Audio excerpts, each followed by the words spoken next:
Staf Umum Angkatan Bersenjata Ukraina melaporkan 4 Juli, militer Rusia total kehilangan 547.470 tentara di Ukraina sejak dimulainya invasi skala penuh 24 Februari 2022. Jumlah ini termasuk 1.200 korban yang diderita pasukan Rusia selama sehari terakhir.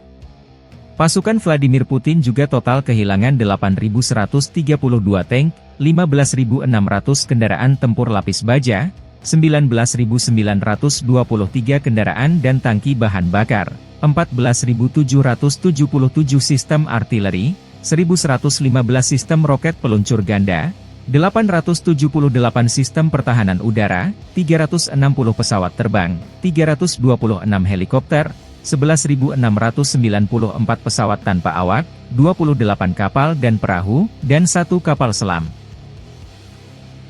Download Tribun X sekarang, menghadirkan lokal menjadi Indonesia.